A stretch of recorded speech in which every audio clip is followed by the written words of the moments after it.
way she dance, the way she move just makes me wanna take her home. The way she carry that bag, they make me want to carry this girl in the go. Hi guys, welcome to my channel. If it's your first time here, welcome. My name is Sassy Funke and I'm a Nigerian travel and lifestyle vlogger and blogger based here in Lagos, Nigeria. If it's your first time, please don't forget to hit the subscribe button down below. I'll give you 5 seconds to do it now. Done it? Perfect. Also, don't forget to hit the little bell notification button right beside it. This basically ensures that you're the first to get content from me, so make sure you do that. So what is today's video about? Today's video is actually being a request that has been coming, and it's been coming a lot from a video that I did about my deportation. Yes, I nearly got deported. Check out the link up there. A lot of people have been asking me, how did you manage to get a job in the UK as an international student? Like, how did you do that, right? Can you do a vlog on that? Can you really help those that are thinking about coming to the UK to study, to get a job after? And also those people that are in the UK already and thinking, oh my God, I'm in my first year of university. How do I get a job after? So don't worry, I'm here to help you. So the way I'm going to tackle this is I'm going to first talk a little bit about my story on how I got a job in the UK as an international student, and then I'm going to go into the tips. Yes, I'm going to give you 5 tips on how to secure that job in the UK. Yes. So this is my story.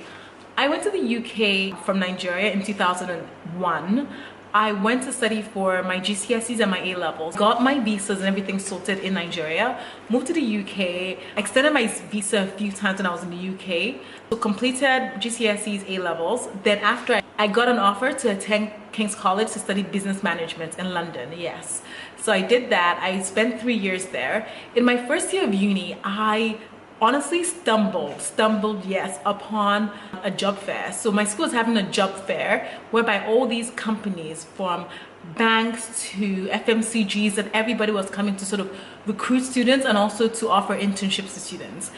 To be honest, at this stage, I had no clue what I wanted from life. As I was in my first year of university and I was thinking, I don't know what I want to do, And I remember at the end of the first year at this job fair, I stumbled upon this company, JP Chase, and they had very nice people there talking about banking and what it was all about. To be honest, I had zero clue what it was about, but they really sold me on, why don't you do an internship at the firm to really help me understand what it is to do and to also get a lot of training and coaching. I'm building up my skills a little bit. So I applied for an internship. I got through the first round of the application. I did a lot of tests, I did a lot of interviews, and finally I had an offer to do an internship in the summer of my second year at university.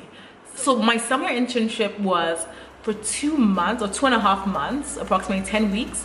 And what I loved about my internship, to be honest, was that it paid well. I think I was getting paid then over 2,000 pounds a month or something, which was very good for a student like me.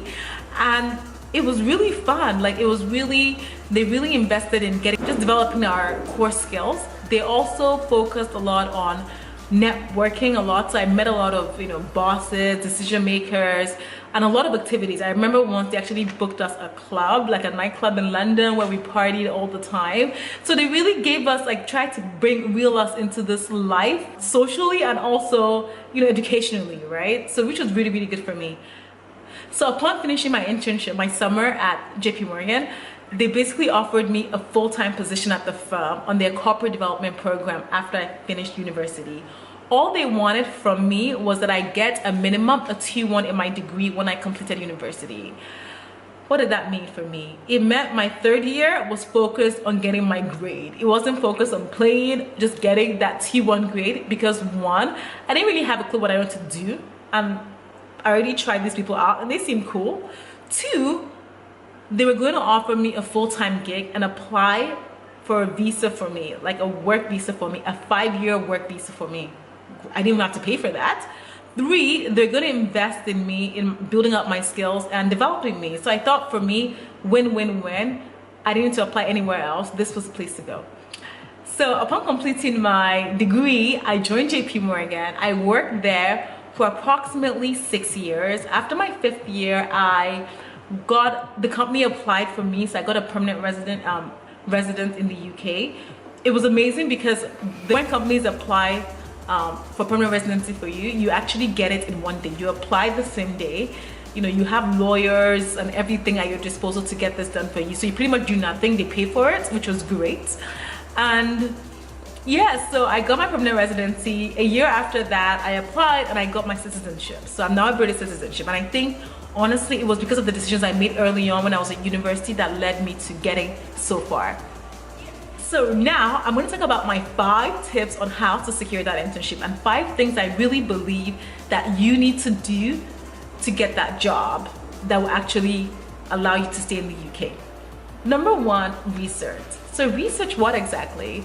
I think you need to research those companies that can actually afford to bring on international students. So basically the companies that can afford to pay for you to work in their company, that have the time and resources to apply for visas for you.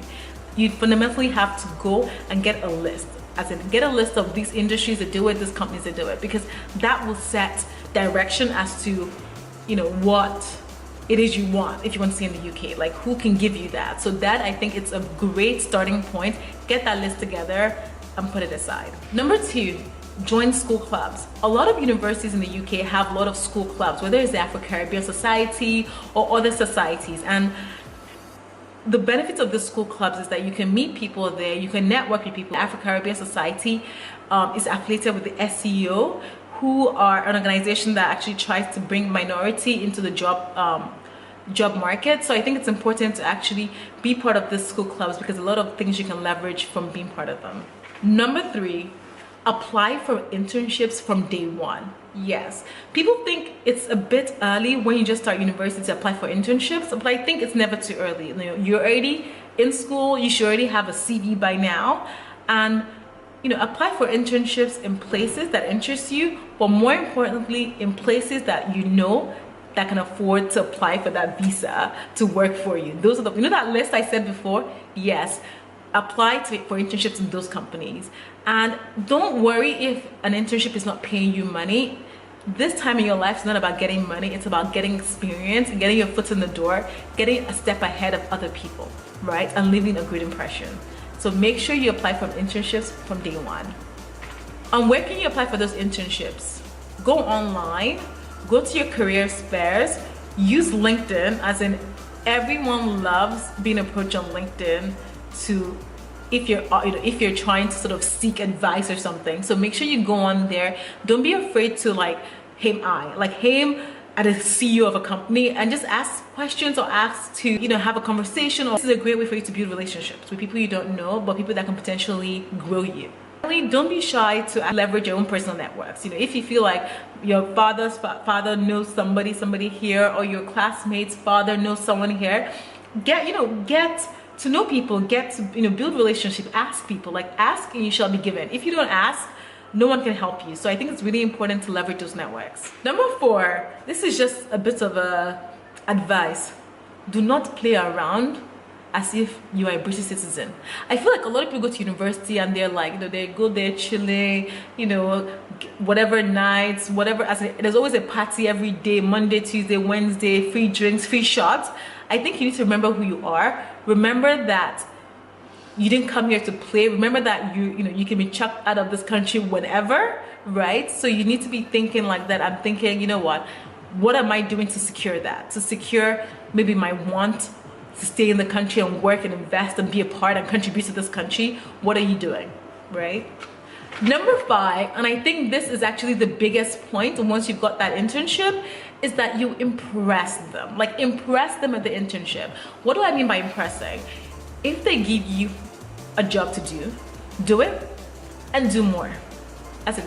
Be curious, even if you have no interest. It's always good to see someone that is actually curious and interested in getting to know something, even if they don't care about that thing. And you never know, you might care about it after a while. I think a lot of times we don't give ourselves a chance to actually get to know something. So I think just being curious is a great way to do that too. Get to know the bosses, get to know who the decision maker is in the company, and you know what, express your view to actually work in the company after. Don't be too shy to be bold, to step out and to be outside of the norm. I think that's really important. Yes. And finally, with all that said, I think it's also good to just bring yourself to the table, bring your uniqueness, bring your offering, bring your, you know, your interest, your energy to the table, because that speaks louder than words too. So guys, that is the end of my vlog on how to secure a job in the UK. I really hope the points that I've raised really resonate with you and really help in your journey to getting that job in the UK. If you have any questions for me, like, feel free to leave the comments down below. I'll make sure I answer them.